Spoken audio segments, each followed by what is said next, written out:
Hello दोस्तों, welcome to our YouTube channel future classes. मैं राहुल आज आपके लिए लेके आया हूँ पॉलिटी की नेक्स्ट सेशन को। देखिए, कुछ मेरे भाई बहन मेरे से ये शिकायत कर रहे हैं कि भैया रेगुलर कंटिन्यू जो है पॉलिटी की क्लासेस या हिंदी क्लासेस क्यों नहीं आ रही हैं। तो मैं सबसे पहले एक बात आपको बता देना चाहता हूँ कि मेरे साथ में थोड़ी सी अपनी एक प्रॉब्लम है कि मेरे जो गाल ब्लैडर में एक छोटी सी स्टोन है, जिसकी वजह से काफ़ी दर्द मुझे पिछले दिनों में हुआ है और उसकी दवाइयाँ मेरी चल रही हैं। तो मैं बस आपसे यही जो है यहाँ पर जो है रिक्वेस्ट करना चाहूँगा यहाँ पे कि थोड़ा सा पेशेंस बना के रखें आप, कि मतलब मुझे भी पता है कि देखिए ये कंटिन्यूस ही मतलब आपकी पढ़ाई चलनी चाहिए, क्योंकि जो भी आपके कंप्यूटर्स हैं वो अगर जो सेम ही कंपटीशन एग्ज़ाम की तैयारी कर रहे हैं तो कहीं ना कहीं आप उनसे पिछड़ जाएंगे यदि आप डेली पढ़ाई नहीं करते हैं। तो बस मैं आपसे यही कहूँगा एट लास्ट कि मेरा थोड़ा सा आप जो है सहयोग कीजिए इस चीज़ को लेकर कि मैं थोड़ा सा, अगर मैं ठीक हो जाता हूँ बिल्कुल पूरी तरीके से मेरा दर्द नहीं होता है तो मैं आपको कंटिन्यू क्लास देता रहूँगा यहाँ पर। बस यही आपसे कहूँगा कि कोई बात नहीं है, थोड़ा सा अभी थोड़ा सा टाइम ही मान लीजिए कि टाइम सही नहीं चल रहा अपना। बाकी के जब भी सारी चीज़ें प्रॉपर चलेंगी तो आपकी क्लासेस प्रॉपर मिलेंगी। ठीक है, तो बढ़ते हैं आज की क्लास की तरफ और चलते हैं पहले क्वेश्चन की तरफ। तो दोस्तों क्वेश्चन है, भारत के राष्ट्रपति के निर्वाचन के लिए न्यूनतम निर्धारित आयु कितनी है? ऑप्शन है 21 वर्ष, 30 वर्ष, 40 वर्ष या 35 वर्ष। तो प्यारे दोस्तों, आपको जैसे कि मालूम है, देखिए मेरे जितने भाई बहन इस क्लास को देख रहे हैं मुझे पूरी तरीके से विश्वास है कि इस क्वेश्चन को सेकंड्स में कर दिया होगा, लेकिन मैं थोड़ी सी इन्फॉर्मेशन आपको, तो क्लास नहीं, क्लास के साथ साथ में एक्स्ट्रा इन्फॉर्मेशन भी चाहिए। हाँ जी, तो इसका देखिए जो पहला जो ऑप्शन दिया है 21 वर्ष, वो जो आपके ग्राम पंचायत मुखिया होते हैं, ग्राम पंचायत जो मुखिया होते हैं, जिसको आप क्या बोल सकते हैं, जो ग्राम पंचायत मुखिया होते हैं जिनको आप प्रधान बोलते हैं, ग्राम प्रधान, ठीक है, उनको चुनने की जो न्यूनतम आयु है वो 21 वर्ष होती है, जो कि ऑप्शन ए में लिखा हुआ है। उसके बाद में ऑप्शन बी में 30 वर्ष लिखा हुआ है, जो कि राज्यसभा सदस्य चुने जाने की न्यूनतम आयु, राज्यसभा सदस्य चुने जाने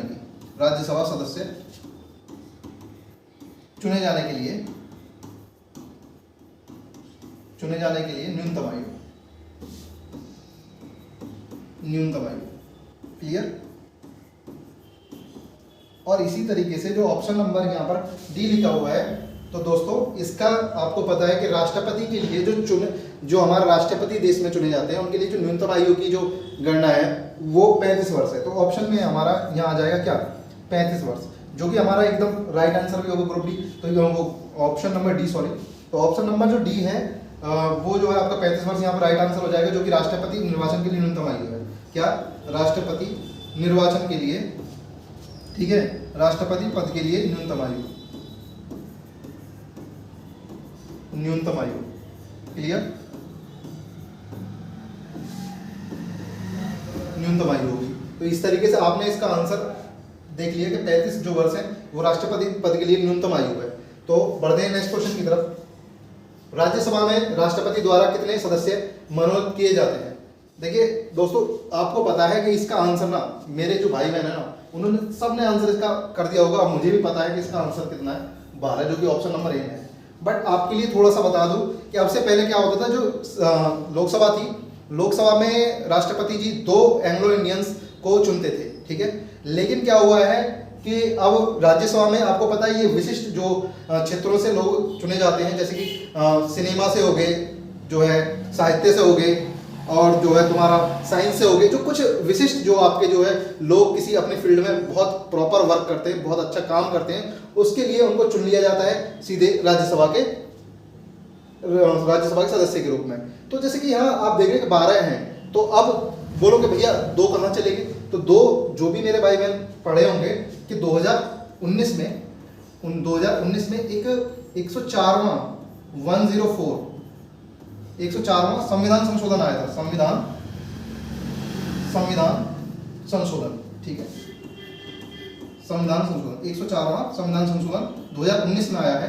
तो इसके संविधान संशोधन के द्वारा जो आपके एंग्लो इंडियंस हैं, ठीक है, जो एंग्लो इंडियंस है उनका जो निर्वाचन किया जाता था राष्ट्रपति जी के द्वारा, वो बंद कर दिया गया है, उसकी समाप्ति कर दी गई है। तो आपको पता लगेगा 2019 के बाद में अब लोकसभा में जो लोकसभा है आपका, लोकसभा में आंध्र भारतीय जो थे आम भारतीय लोकसभा में उनका जो निर्वाचन है, उनका निर्वाचन, ठीक है, निरस्त कर दिया है, उनका निर्वाचन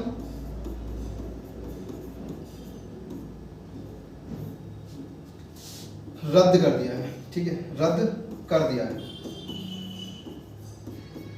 तो यहाँ से क्लियर समझ में आ गया ना कि 104वां जो संविधान संशोधन हुआ है उसके द्वारा जो भारतीय संविधान में जो संसद में जो लोकसभा थी, लोकसभा में जो 2 अंग भारतीय चुने जाते थे वो उसकी समाप्ति हो चुकी है।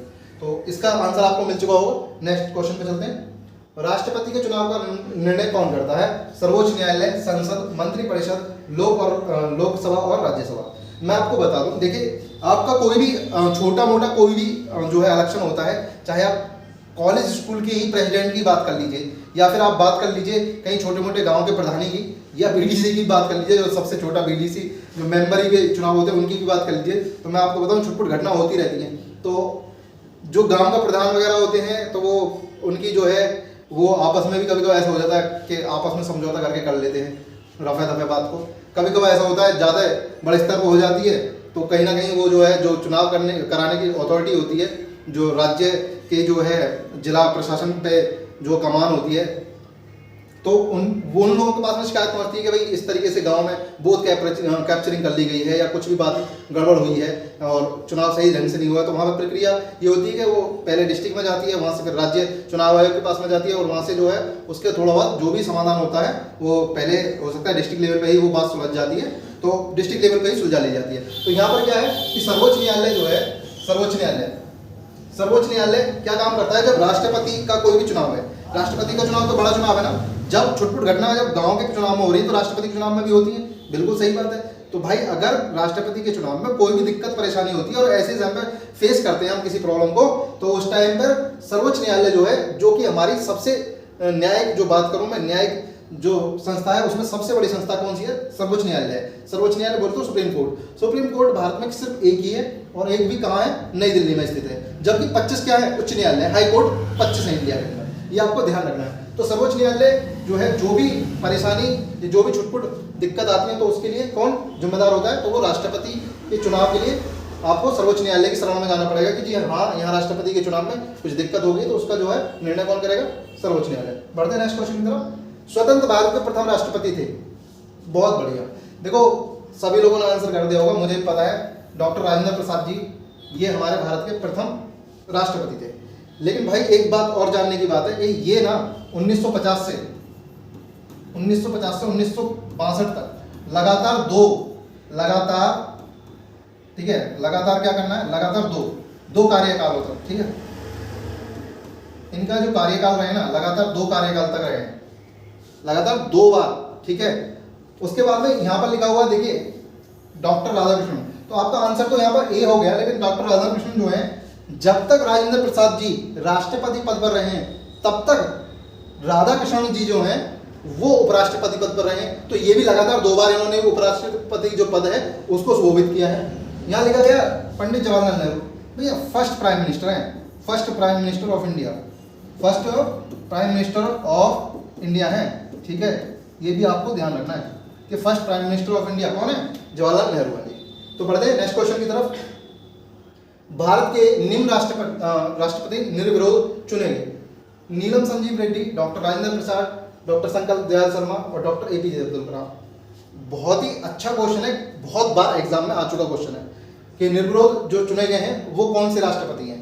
तो भैया आपको पता है कि नीलम संजीव रेड्डी, इस क्वेश्चन का जो आंसर हो जाएगा वो हो जाएगा नीलम संजीव रेड्डी।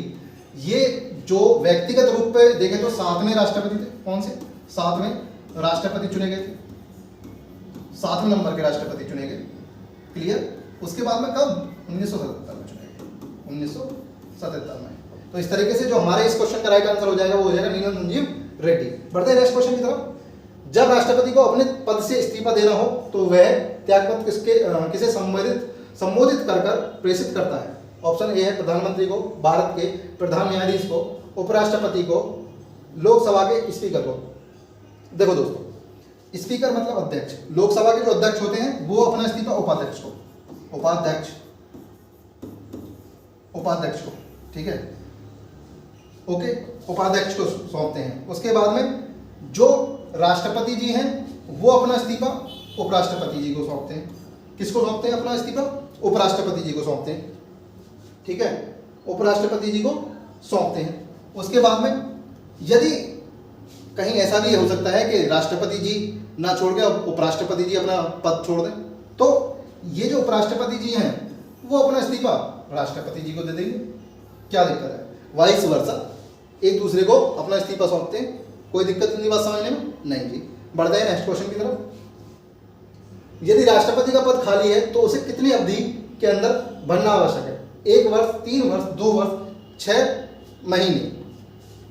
मेरे सभी भाई इस क्वेश्चन का आंसर अब तक दे चुके होंगे, मुझे उम्मीद है, क्योंकि बहुत ही एकदम आसान क्वेश्चन है कि भाई साहब ये क्या ही पूछ लिया, क्या ही पूछ लिया भैया, कुछ नहीं पूछा है, क्वेश्चन ही पूछा है आपसे 6 महीने या 180 दिन, ठीक है, क्योंकि आजकल एग्जामिनर थोड़ा चालाक है तो दिन में दे देगा, महीने में कैलकुलेट खुद कर लेना, इतने तो पड़े हुए हो सारे, तो 6 महीने या 180 दिन।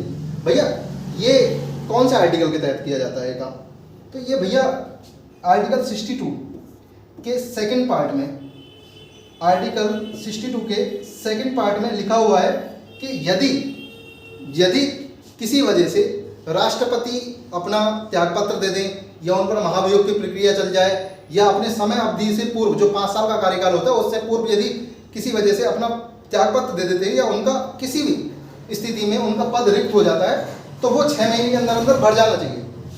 सही है, क्लियर हुआ? तो ये हो गया हमारा आंसर, ऑप्शन नंबर डी, 6 महीने। बढ़ते हैं नेक्स्ट क्वेश्चन की तरफ। राष्ट्रपति राज्यों में निम्नलिखित के तहत राष्ट्रपति शासन आरोपित करता है। मेरे भाई सबसे पहले लिखा हुआ आर्टिकल जो लिखा हुआ है, या ऑप्शन थोड़े ऊपर नीचे हो गए, कोई दिक्कत की बात नहीं है, ऑप्शन में क्या है, मैं तो पूरी चीज़ें एक्सप्लेन कर रहा हूँ, कोई परेशानी की बात थोड़ी ना, बिल्कुल नहीं। ए और यहाँ बी कर लेते हैं, बहुत अच्छा हो गया, इसको थोड़ा हमने ठीक कर दिया। अनुच्छेद 360, भैया भारत में वित्तीय आपात, वित्तीय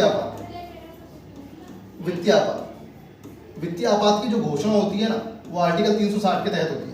वित्तीय आपात की घोषणा आर्टिकल 360 के तहत, जब भी हमारे यहाँ देश में यदि मूल्य की जो या तो भारत एकदम कर्ज में डूब जाए बहुत ज़्यादा हमारा देश, या फिर मान लीजिए कोई ऐसी स्थिति आ जाए जब रुपए की जो वैल्यू है वो बहुत ज़्यादा एकदम गिर जाए, मामला खराब हो जाए, तो उस स्थिति में क्या होगा कि राष्ट्रपति जो हैं हमारे आर्टिकल 360 के तहत वित्तीय आपात घोषणा कर देंगे। लेकिन शुक्र मनाइए हमने कोरोना देख लिया, हमने ऐसी ऐसी चीज़ देख ली जिंदगी में जो शायद आगे तुम भगवान करे कि ना ही देखने को मिले।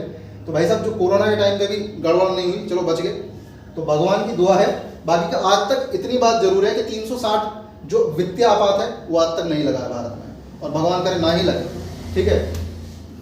ऑप्शन बी है आर्टिकल 352। भैया 352 जो है ना वो राष्ट्रीय आपात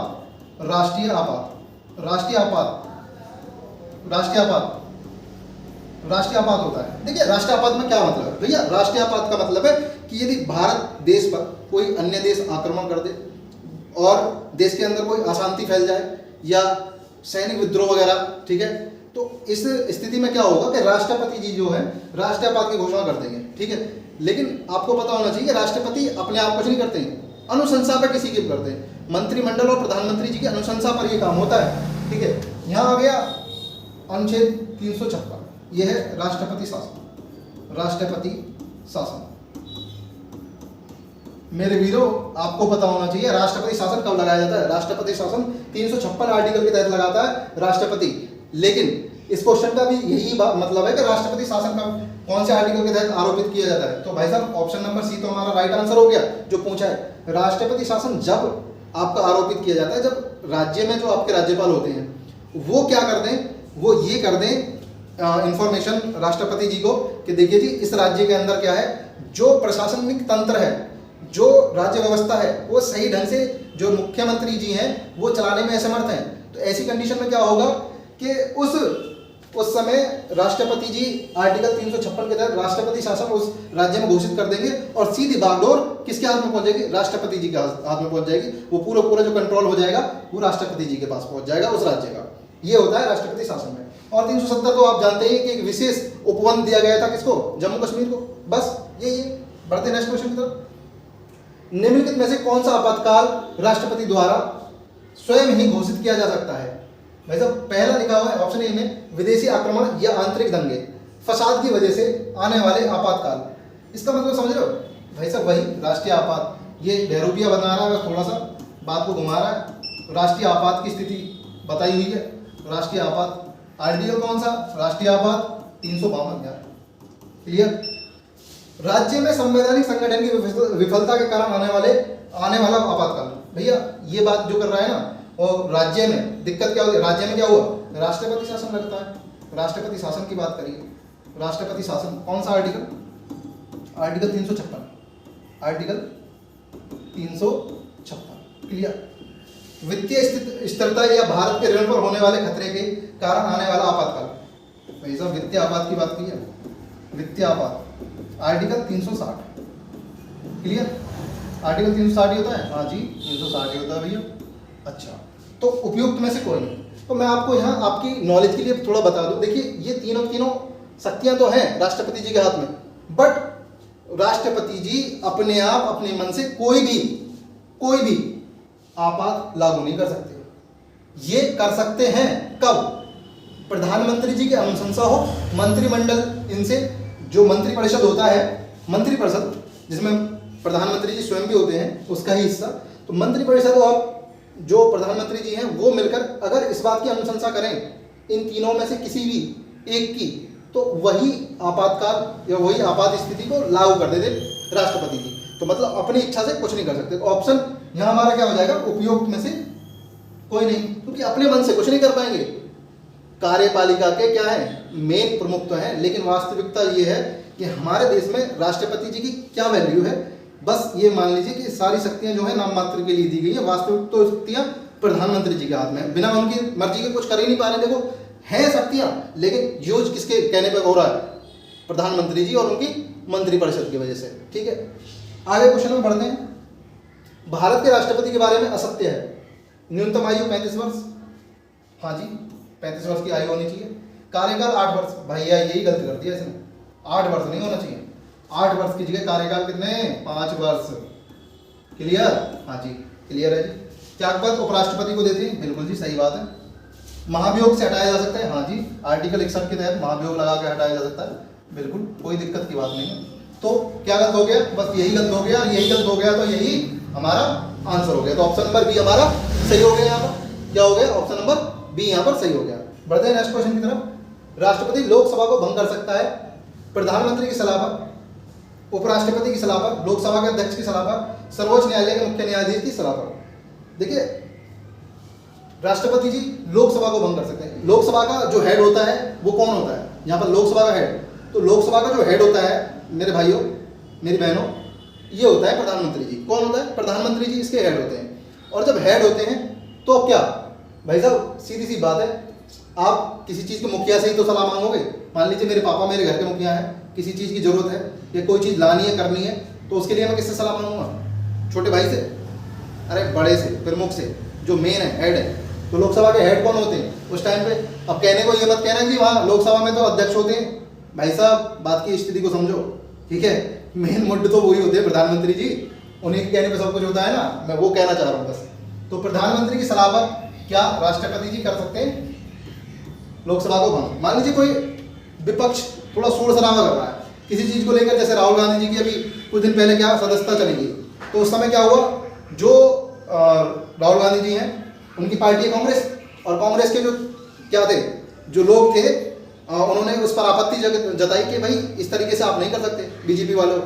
तो क्या काम हुआ कि उन्होंने क्या काम करा कि भाई जो गर्दा मचा रहे हैं, जो शोर कर रहे हैं, जो शराबा कर रहे हैं, जो परेशान कर रहे हैं, उनके लिए आप क्या काम कर दो, एक काम कर दो कि इसको जो है कुछ दिन के लिए साहब लोकसभा को भंग कर दो, 2-4 घंटे के लिए, 2-4 दिन के लिए, या कभी कभी क्या होता है अनिश्चितकालीन के लिए लोकसभा को भंग कर दिया जाता है। लेकिन गलती से यहाँ तो विघटन हो जाए, सुन लेना मेरे साथ, विघटन यदि कर दिया जाए लोकसभा का, तो उस समय चुनाव करने अनिवार्य है। विघटन का मतलब है कि प्रधानमंत्री जी कह देंगे जी मुझे माफ करो, मेरे बस की नहीं है चलाना शासन प्रशासन, मैं तो अब सन्यासी जीवन जीना चाहता हूँ, साहब मुझे माफ कर दो, मेरे बस की बात नहीं। तो उस समय क्या होगा, विघटन करने पर दोबारा से लोकसभा के चुनाव होंगे, वहाँ दोबारा से प्रधानमंत्री का चयन किया जाएगा। ठीक है दोस्तों, तो बढ़ते हैं नेक्स्ट क्वेश्चन की तरफ। वह निर्वाचक मंडल जो उपराष्ट्रपति का चुनाव करता है, भाई साहब राष्ट्रपति और मंत्रिमंडल, राज्यसभा, राज्य विधान परिषद, लोकसभा और राज्यसभा। मैं आपको बता दूं ये क्वेश्चन ना थोड़ा सा बस आपको बताने की वजह से लगाया है यहाँ पर। इसका जो आंसर है ना वो है लोकसभा और राज्यसभा, ठीक है। लेकिन आपको मैं बता दूं जो प्रधानमंत्री जी के जो चुनाव होते हैं उसमें राज्यसभा, लोकसभा और राज्य की विधानसभाओं को भी इंक्लूड किया जाता है, लेकिन इसमें राज्यसभा के और लोकसभा के अलावा किसी को इंक्लूड नहीं किया जाता। और इसका जो चुनाव का पैटर्न है वो सेम पैटर्न है प्रधानमंत्री जी वाला, वो सॉरी प्रधानमंत्री जी का राष्ट्रपति वाला। कैसे? एकल संक्रमणीय पद्धति, एकल संक्रमणीय पद्धति इसमें यूज करी जाती है, वो भी राष्ट्रपति के चुनाव में भी करी जाती है। इसमें क्या फर्क है? सिर्फ और सिर्फ राज्य विधानसभाओं के जो सदस्य होते हैं वो नहीं, केवल राज्यसभा और लोकसभा के जो सदस्य होते हैं उनसे केवल चुनाव कराया जाता है, उनसे राष्ट्रपति को चुना जाता है, ठीक है। बढ़ते नेक्स्ट क्वेश्चन की तरफ। भारत के वह कौन से एकमात्र दूसरे उपराष्ट्रपति हैं जिन्होंने एस राधाकृष्णन के बाद दूसरी अनुक्रमिक अवधि में पद प्राप्त करा, मतलब लगातार 2 बार उपराष्ट्रपति कौन बने राधाकृष्णन जी के अलावा? ये आपसे क्वेश्चन में पूछा गया है। Option A K R. Narayan, doctor Shankar Dayal Sharma, M H. Ansari या बी.एस. शेखावत। मैं आपको बता दूं इसका जो आंसर है, आंसर आपको पता हो बिल्कुल भैया, बहुत आसान क्वेश्चन था। हाँ, इससे आसान क्या पूछेगा है? राधाकृष्णन जी जो थे उनको पता ही है आपको। देखिए 52 और 57 में 2 बार चुने गए थे, 52 और 57 में 2 बार चुने गए हैं, सही है। 52 और 57 में 2 बार चुने गए, तो ये तो आपको पता ही है। तो उसके बाद में इसमें क्या है? कुछ नहीं, ऑप्शन नंबर सी जो हामिद अंसारी को कह रहा है, हामिद अंसारी वही तो, बस भैया हामिद अंसारी जी जो हैं हमारे देश के 2 लगातार कार्यकालों में उपराष्ट्रपति रहे हैं। राधाकृष्णन जी के अलावा केवल हामिद अंसारी जी जो हैं उपराष्ट्रपति पद पर रहे हैं लगातार 2 बार, ठीक है। ये क्वेश्चन का आंसर है, ठीक है मेरे भाई। बढ़ते हैं नेक्स्ट क्वेश्चन की तरफ। निम्नलिखित उपराष्ट्रपति में से कौन से निर्विरोध नहीं चुने गए हैं? भाई साहब राधाकृष्णन जी, हाँ जी चुने गए 1952 और 1957 में लगातार बार, ठीक है, निर्विरोध ही चुने गए। एम हिदायतुल्लाह, ठीक है, एम हिदायतुल्लाह भाई बिल्कुल चुने गए हैं, ये चुने गए 1979 में 7 में। और डॉक्टर शंकर दयाल शर्मा, हाँ जी चुने गए हैं 1987, बिल्कुल आई एम करेक्ट, 1987 में चुने गए हैं। इस तरीके से जो 3 उपराष्ट्रपति जी हैं ये लगातार जो है क्या है, निर्विरोध। निर्विरोध मतलब कोई उनके विरोध में नहीं खड़ा हुआ इलेक्शन के टाइम पर। तो ये क्या हुआ? तो ऑप्शन हमारे यहाँ पर ऑप्शन ए ही बचा है, के.आर. नारायण। देखिए के.आर. नारायण राष्ट्रपति रहे हैं, हमारे राष्ट्रपति रहे हैं कब? तो ये राष्ट्रपति रहे हैं, देखिए व्यक्ति के रूप में बात करूं मैं 10वें, ठीक है 10वें, और क्रम में बात करूं क्रम में 11वें। बोलो भैया क्यों 11वें क्यों? क्योंकि जी 2 कार्यकाल लगातार राजेंद्र प्रसाद जी ने संभाले हैं, लगातार 2 बार 1950 से 1962 के बारे में लगातार 2 कार्यकाल किसने संभाले? राष्ट्रपति के रूप में डॉक्टर राजेंद्र प्रसाद जी ने संभाले, जिसकी वजह से व्यक्ति के रूप में 10वें और कार्यकाल या क्रम के अनुसार कहते हैं तो 11वें नंबर पर है, ठीक है। चलो बढ़ते हैं नेक्स्ट क्वेश्चन की तरफ। इतनी इंफॉर्मेशन मेरे हिसाब से काफी है। भारत के उपराष्ट्रपति को पदच्युत करने का संकल्प निम्नलिखित में से कहां से प्रस्तावित किया जा सकता है? केवल लोकसभा में, संसद के किसी भी सदन में, संसद की संयुक्त बैठक में, केवल राज्यसभा में? भैया थोड़ा सा क्वेश्चन को समझो। मैं आपको एक चीज बता दूं, देखिए जैसे मान लीजिए मेरी फैमिली में मैटर है, मेरी फैमिली का कोई मैटर है, तो मेरी फैमिली का जो कोई मैटर है तो हम अपनी फैमिली में ही तो सॉर्ट आउट करेंगे। या भाई साहब गाँव के जो और परिवार है उनको भी मिला लेंगे ना, आ जाओ रे बैठ के बात करेंगे थोड़ी सी, है हमारे घर में कुछ दंगा फसाद हो गया है, मम्मी पापा की झड़प हो गई है थोड़ी सी, आ जाओ निपटा ले, ऐसा थोड़ी ना होगा। घर की बात घर में ही संभाली जाती है। तो इसलिए मैं आपको थोड़ा सा इस पे हिंट दे रहा हूँ। देखिए जो उपराष्ट्रपति जी होते हैं, उपराष्ट्रपति जी राज्यसभा के पदेनाध्यक्ष होते हैं, ठीक है, सर्वोपरि वही होते हैं। वहाँ पर राज्यसभा पे जो बैठते हैं वो वही बैठते हैं, उपराष्ट्रपति जी वहाँ के अध्यक्ष होते हैं, स्पीकर होते हैं, ठीक है। तो बात उपराष्ट्रपति जी की चल रही है, तो मान लीजिए उपराष्ट्रपति कहाँ के हैं? मेन हेड कहाँ के, मुखिया कहाँ के हैं? भाई साहब राज्यसभा के। तो बताइए कि राज्यसभा के जब वो क्या है, हेड हैं, वो अध्यक्ष हैं वहाँ के, तो मामला कहाँ सुलटेगा? तो भैया राज्यसभा में। तो उनको जो हटाया जाना है, उनको जो पदच्युत करा जाना है, तो वो आपको पता है कि कहाँ करा जाना है, तो भैया वो करा जाना है केवल राज्यसभा में। ठीक है, अब किसी को ठेकेदारी थोड़ी ना लगाई है तुमने, भाई मसला घर का तो घर में सॉर्ट आउट करेंगे, किसी और को थोड़ी ना बुलाएंगे। ठीक है, तो बढ़ते हैं नेक्स्ट क्वेश्चन की तरफ। तो इसका आंसर हो गया ऑप्शन नंबर डी। देखिए, ओके, तो मेरे दोस्तों, मेरे जो इस क्लास का जो मोटिव था वो कुछ इस तरीके से था कि मैं ये चाह रहा था कि जो राष्ट्रपति जो हैं, हम कम से कम उनको, उपराष्ट्रपति और राष्ट्रपति जी को कम से कम उनके बारे में सारी चीज संक्षिप्त में पढ़ लें। ठीक है, तो मैंने जो कोशिश करी है वो शायद आपको इस क्लास के रूप में नजर भी आ रही होगी कि राष्ट्रपति जी के बारे में हमने ऑलमोस्ट सारी जानकारियां ले ली, तो थोड़ी सी जानकारी और एक्स्ट्रा ले लेते हैं। देखिए क्या, राष्ट्रपति अनुच्छेद 52 के तहत राष्ट्रपति पद का प्रावधान किया गया है। भाई साहब, जो राष्ट्रपति जी का पद है वो आर्टिकल 52 के तहत आता है। बहुत बढ़िया। अनुच्छेद 53 में क्या है, संघ की कार्यपालक शक्ति राष्ट्रपति में निहित होगी, जिसका वह प्रयोग प्रधानमंत्री और मंत्रिपरिषद की सलाह के अनुसार करेगा। बताया ना कि कुछ भी काम अपने हाथ में नहीं है राष्ट्रपति जी के, सब किसके हाथ में है भाई साहब, समझ रहे हो ना। हेड तो दिखावे के हेड हैं बस, बाकी का सारा रिमोट कंट्रोल किसके पास है, मोदी जी के पास में है। ठीक है, तो 53 के अनुसार क्या है कि देखो, संघ की कार्यपालक शक्ति राष्ट्रपति में तो होगी नीति, लेकिन वो उसका प्रयोग खुद नहीं करेगा, प्रधानमंत्री और मंत्रिपरिषद की सलाह पर करेगा। ठीक है। अनुच्छेद 54, राष्ट्रपति का निर्वाचक मंडल, इसमें संसद के विधानसभाओं के निर्वाचित सदस्य भाग लेते हैं। ठीक है, देखो संसद हो गया मतलब दोनों पार्ट, विधानसभाओं में अभी समझाया था ना कि संसद के, राज्यसभा के, लोकसभा के भी और विधानसभाओं के भी निर्वाचित सदस्य भाग लेते हैं। 70वां जो संविधान संशोधन है 1992 में आया था, उसके द्वारा दिल्ली और पांडुचेरी को इसके अंतर्गत शामिल किया गया है। मतलब दिल्ली और पांडुचेरी क्या है, केंद्र शासित प्रदेश है, लेकिन आपको पता है केंद्र शासित प्रदेशों का जिक्र नहीं करा है ना, हाँ नहीं करा है, लेकिन 1992 का जो संविधान संशोधन है 70वां, इसके अंतर्गत दिल्ली को और पांडुचेरी को भी शामिल कर लिया गया कि आइए आप भी जो है राष्ट्रपति जी को वोट दीजिए। ठीक है, राष्ट्रपति के निर्वाचन में मनोनीत तथा विधान परिषदों के सदस्य भाग नहीं लेते। भाई साहब स्टार मार्क बना के लिख लेना इसको। ठीक है, स्टार मार्क बना के लिख लेना ये बात कि जो निर्वाचन में मनोनीत सदस्य होते हैं और विधान परिषदों के सदस्य होते हैं वो भाग नहीं लेते हैं, और राज्यसभा और राष्ट्रपति उपराष्ट्रपति के टाइम पर केवल लोकसभा और राज्यसभा के ही सदस्य भाग लेते हैं, बाकी कोई नहीं लेता। ठीक है, अनुच्छेद 55 के अकॉर्डिंग क्या है, निर्वाचन की विधि, किस तरीके से निर्वाचन करा जाएगा राष्ट्रपति जी का, वो कौन से आर्टिकल में, आर्टिकल 55 में। निर्वाचन एकल संक्रमणीय अनुपातिक मत पद्धति से होता है। इसे थॉमस हेयर ने दिया था, इसलिए इसे हेयर पद्धति भी कहा जाता है। भाई साहब थॉमस हेयर ने दिया तो इसको हेयर पद्धति भी कहा जाता है। और वैसे कौन सी वाली है, एकल संक्रमणीय अनुपातिक मत पद्धति, इसी से उपराष्ट्रपति जी का होता है चुनाव और इसी से राष्ट्रपति जी का। तो कौन सी आर्टिकल में है, निर्वाचन की विधि आर्टिकल 55 में। ठीक है, नेक्स्ट अनुच्छेद 56 में राष्ट्रपति जी का कार्यकाल की अवधि। भाई साहब आपको पता है कार्यकाल कितना है, 5 वर्ष है।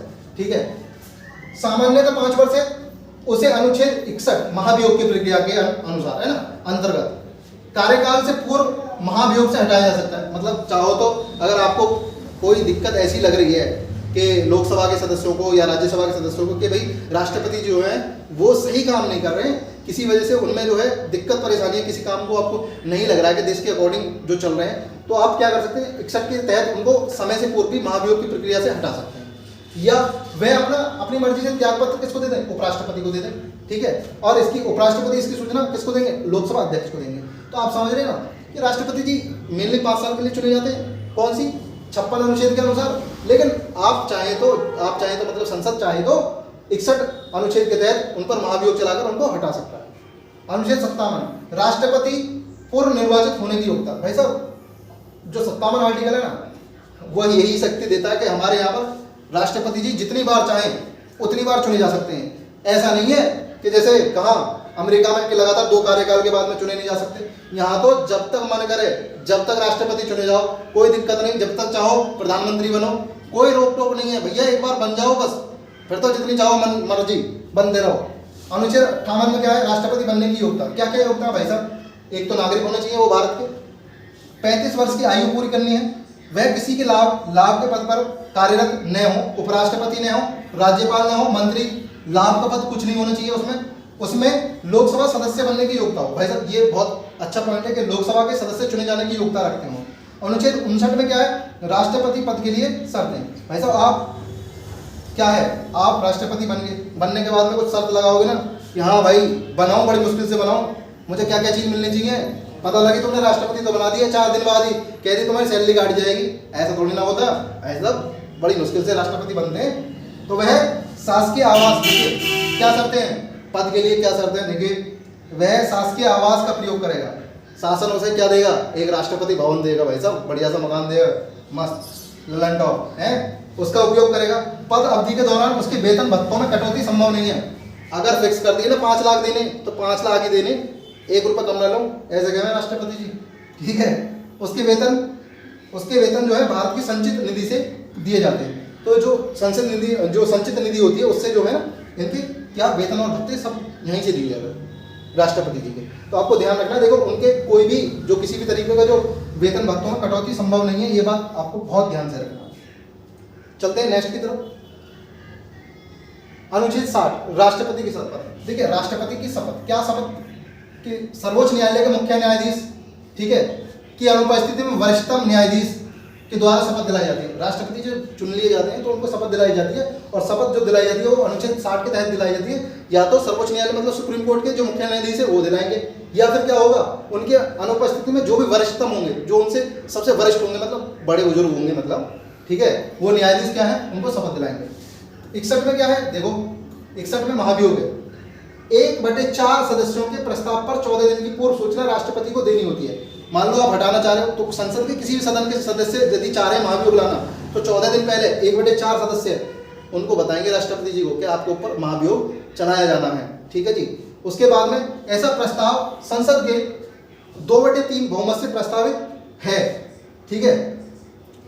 अगर मान लीजिए 1/4 सदस्यों ने लोकसभा के या राज्यसभा के, ठीक है, राष्ट्रपति जी को 14 दिन पहले सूचना दे दी और किसी भी सदन के 2/3 बहुमत से वो प्रस्ताव पारित हो गया, तो राष्ट्रपति जी को अपना जो है महाभियोग उस पर पारित माना जाएगा और राष्ट्रपति जी को अपना जो त्यागपत्र देना होता है। ये एक प्रक्रिया होता है। अभी तक किसी भी राष्ट्रपति पर महाभियोग प्रस्ताव नहीं लाया गया, बड़ी खुशी की बात है। मैं सब एक बार जो चुन गया ना उसने 5 साल काटी है, मतलब गड़बड़ ना हुई हो तो, बाकी का भगवान सबको बनाए रखे ना, हाँ बस यही है। तो ये हो गया इस तरीके से पूरा कंप्लीट। तो दोस्तों यहाँ तक मैं आपको बता दूँ, देखिए मेरी जो ये क्लास थी मैंने आपको जो है राष्ट्रपति जी के बारे में ऑलमोस्ट सारी चीज़ें कवर करवा दी। देखिए सैलरी के बारे में मुझे नहीं लगता कि कोई ना जानता हो। अगर सैलरी के बारे में पूछ रहे हैं कुछ लोग कि सैलरी, भैया सैलरी 5 लाख है, ठीक है, 5 लाख है सैलरी, ठीक है। तो इस क्लास के तहत मैंने राष्ट्रपति जी के बारे में जो है ऑलमोस्ट जो सूचनाएं होती हैं, जो भी जरूरी मुद्दे वगैरह होते हैं और जो भी मेरी तरफ से जो भी इस चीज़ में हो पाया मैंने आपको सूचना यहाँ पर क्लास के माध्यम से प्रोवाइड करवाई है, ठीक है। तो दोस्तों आई होप सो कि आप इस क्लास को जो एंजॉय करेंगे और अच्छे से पढ़ेंगे और आगे मेहनत करते रहेंगे, ठीक है। मिलते हैं नेक्स्ट वीडियो में।